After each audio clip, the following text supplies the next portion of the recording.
Today, we are in the forward cargo hold of the SS Great Britain, a rare opportunity to come to this area of the ship which is not open to the general public. Most of the vessel has been lovingly restored, but this area is pretty much the same as she was when she returned to Bristol 50 years ago. The hold contains many interesting features, including the mast step, basically a mortise cut into the vessel to hold the bottom of the mast.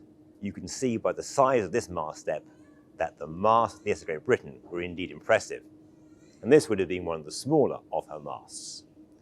And so what better place for us to be to introduce our topic for this session, which is conservation. My name is Mike Haig. I'm the project director of a new venture based in the Caribbean called Wreck Hunters, where we aim to teach the skills and techniques of diving archaeology in warm, clear waters on a tiny island called Utila, focused on the remains of an 18th century wreck, which we call the Oliver. As a prelude to that, I'm running a series of sessions which cover areas that diving archaeologists deal with on a regular basis. And in this session, we're going to talk about wreck conservation.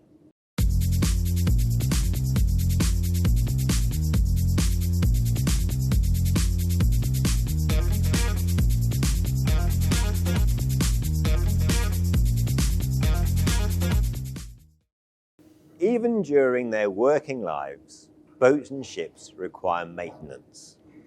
Wooden structures, sails, ropes, and metal parts of the ship all require work if they are not to rot.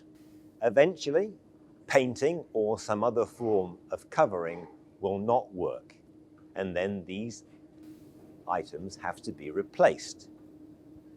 This is often called restoration. It is a commonly held myth that keeping artifacts wet will preserve them. This is simply not true, unless the watery environment in which these objects are placed has been itself chemically altered. Even here, on this Great Britain, parts of the deck and spars have had to be replaced because of weathering. Now, if this is just for display, it's only a matter of cost. But for further research and indoor exhibition, preservation, or what we call conservation, is required. And who better to talk about this very subject than Nicola Graham-Slaw, the conservation engineer of the SS Great Britain. So Nicola, we're here in the riggers yard of the SS Great Britain to talk about conservation. First question, Nicola, what does conservation mean to you in terms of historic wrecks? So when you're conserving a historic vessel, the aim of conservation is to retain whatever it is about that vessel that makes it significant. So whatever it is that makes it special. And when it comes to kind of the practical details, that can encompass a whole variety of different activities. So it can be keeping a vessel afloat, it can be preserving the original material, it can be reconstruction, restoration, or it can just be creating a record of a vessel, which then potentially in the future could be used for a replica.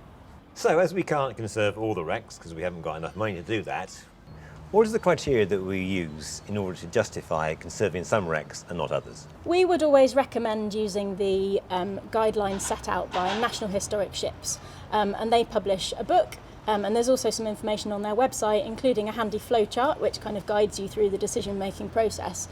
So related to what I've said previously about retaining significance, all vessels are unique, no two are quite the same, and so the conservation of any particular vessel needs to be tailored to its condition and its significance.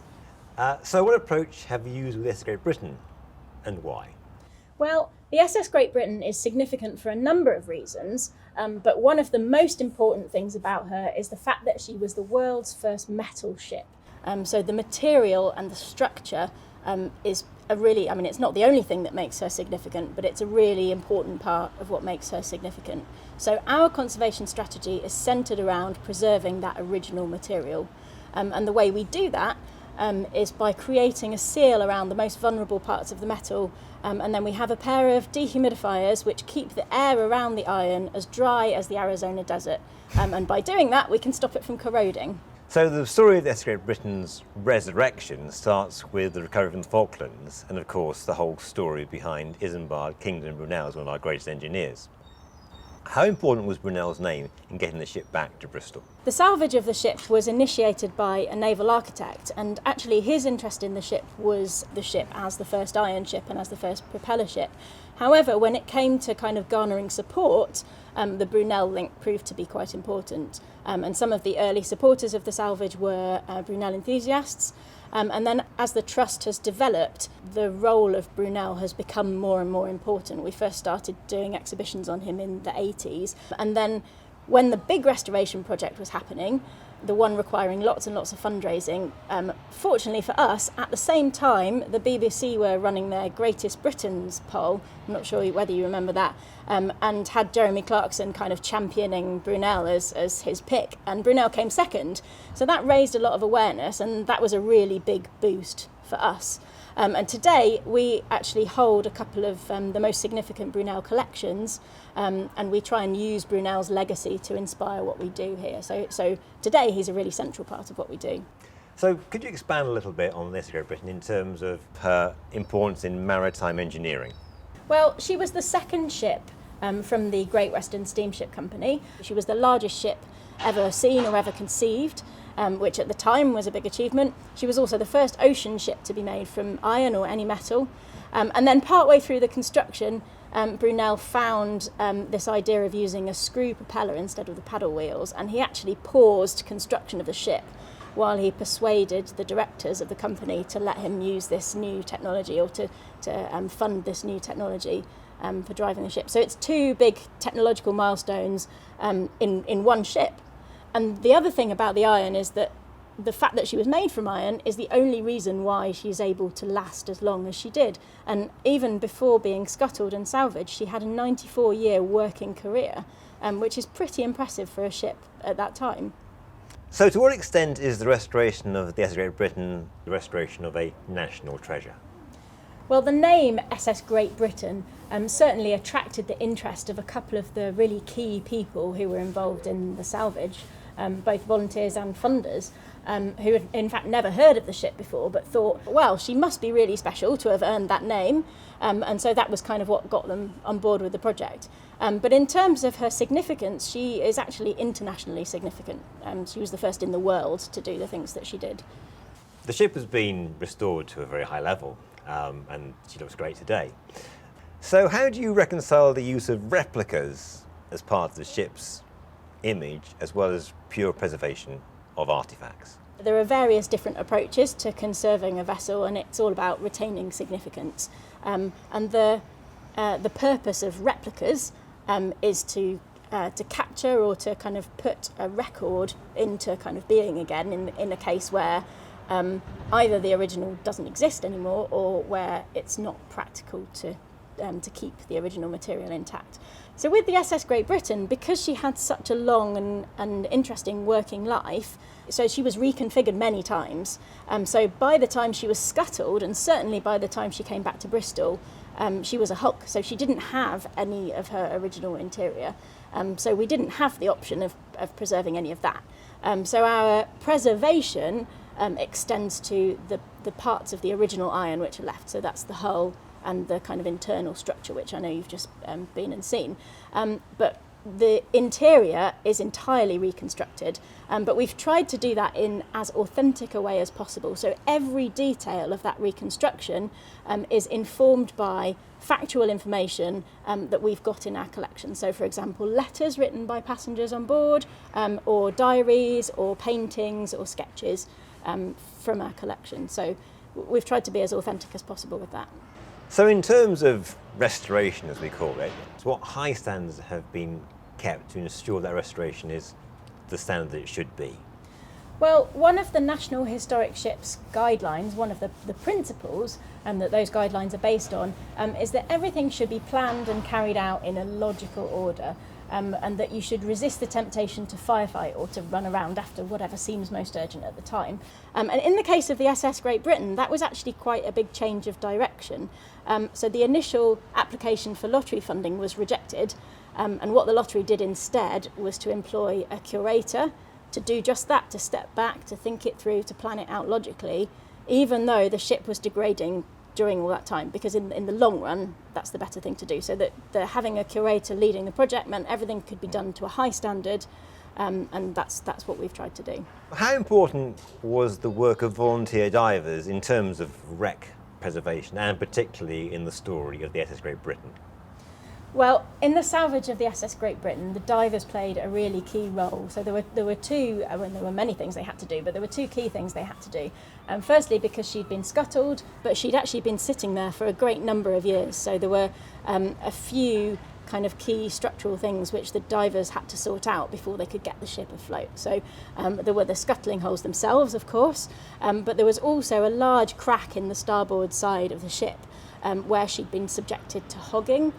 Through all the time that she'd had the tides washing the sand away from underneath her.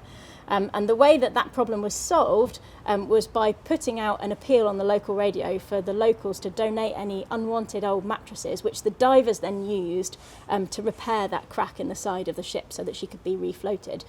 Now, the divers on the SS Great Britain were actually professionals rather than volunteers. However, the story of the ship includes loads and loads of volunteers in a whole variety of different roles. So right up from the initial salvage right up until today, we rely very heavily on volunteers. What can wreck conservation tell us about the past as it relates to future generations? In terms of all the information we've got in our collection, we are always discovering new stories and new details about life on board, about who some of the passengers are, who we perhaps didn't realise before, and always uncovering these stories. And one of the things that we try to do as a trust and as a visitor attraction is we try and have something, we try and make ourselves relevant to any visitor, and in particular our younger audiences. And we really pride ourselves on finding something that everyone can relate to in amongst all of our stories. And hopefully with Brunel's legacy, we're hoping to inspire the engineers of the future as well. If you could sum up the main achievements of the SS Great Britain as a conservation project, what would you say they would be? Well, the SS Great Britain in the first place is a ship of international significance. She was the first of her kind. She was the first ever iron ocean-going vessel. She was the first propeller-driven ocean-going vessel. She was the largest ship in the world at the time. So she was really the common ancestor, or we call her the great-grandmother of all modern ships. So most modern ships today have those two things. They're made from metal and they have screw propellers, which are actually pretty similar to the one that Brunel designed. So that's the kind of original achievements of the ship. But also the conservation of the SS Great Britain was the first large historic ship conservation project of this kind. So that was a first in terms of the lottery funding and the kind of curatorial approach and stuff. So it was, and certainly the first in terms of having two giant dehumidifiers. And finally, Nicola, I know there's one question a lot of people do ask. Could she ever sail again? Could the SS Great Britain ever sail again? Well, in theory, any ship or any wreck could be made to sail again if you did enough repairs and if you added enough material. But with the SS Great Britain, we've already established that what makes her significant is her original material. So we could make her sail again, but in doing so, you have to ask yourself, would she still be the SS Great Britain? So Nicola, thank you for shedding so much light on so many different aspects of conservation and preservation of the SS Great Britain as an example of a wreck for us, and I wish you all the best for your future work. Thank you for having me.